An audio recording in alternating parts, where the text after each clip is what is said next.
Stephanie Madam St. Clair, also known as Queenie. Queenie was born in 1886 on December 24th in Guadeloupe. She was only 15 years old when she had her first job.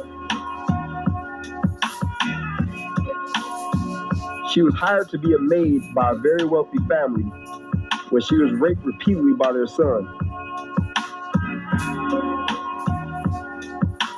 Stephanie saved up enough money and fled to France.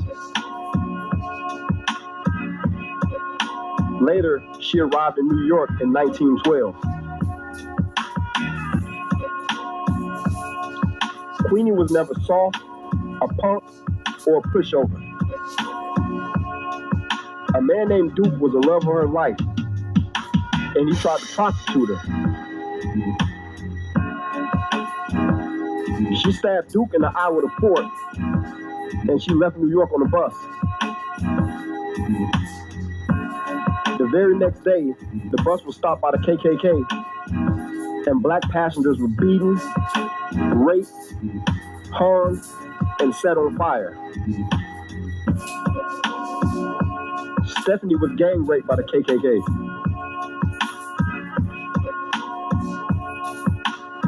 She returned to New York and found a new love of her life named Ed.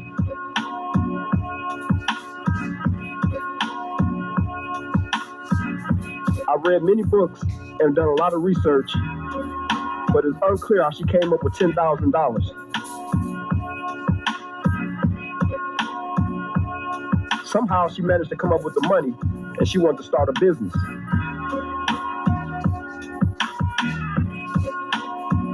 Ed didn't want to start the business with the money, so she wanted to leave Ed.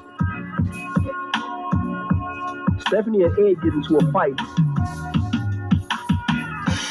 She pushed Ed after Ed tried to strangle her, and Ed cracked his skull on the table, and Ed died from his injuries.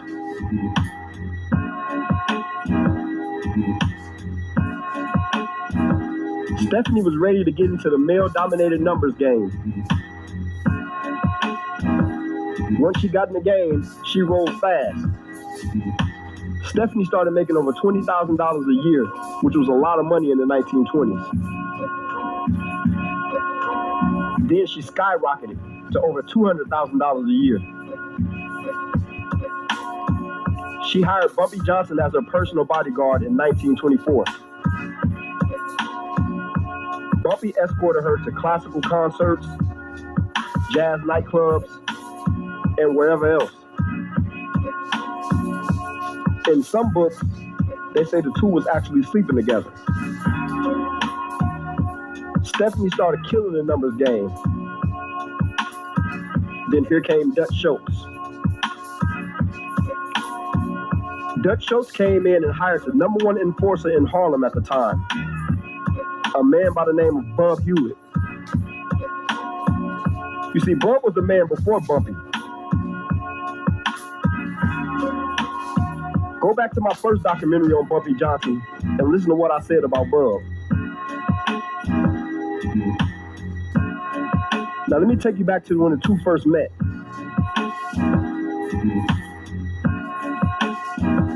There was a new grocery store opening up on 7th Avenue near 148th Street. Bub approached the store owner and offered his protection services.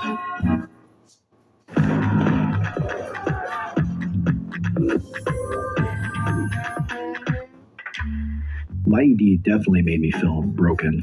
It would work, and it wouldn't work. Prior to HIMS, Bub approached the store owner and offered his protection services.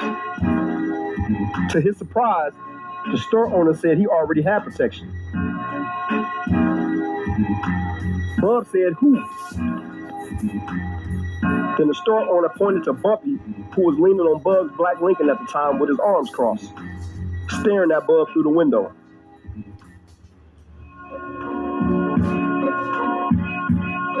Bub laughed and said, "This little nigga right here?"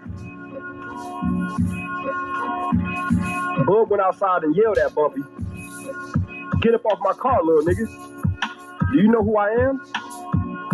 Bumpy said, "Yeah, I know who you are. You Bub Hewitt. Then Bumpy stood up off of his car and said, I'm off of your car now. Now get up off my block. Bub said, how the hell is this your block? Bumpy said, because me and my boys claimed it. You and your crew got the rest of Harlem. Now let us have this store. Bub smiled and gave him a nod. Later on, Bub became Bumpy's mentor. Bub was his man. Bumpy and Bub put in a lot of work together in Harlem. Now back to the story. Fast forward a decade and some change later. Dutch Schultz knew hiring Bub would give him a lot of strength in Harlem. Bub approached Queenie and told her to surrender. Queenie said no. Around this time, Bub was locked up. And Dutch started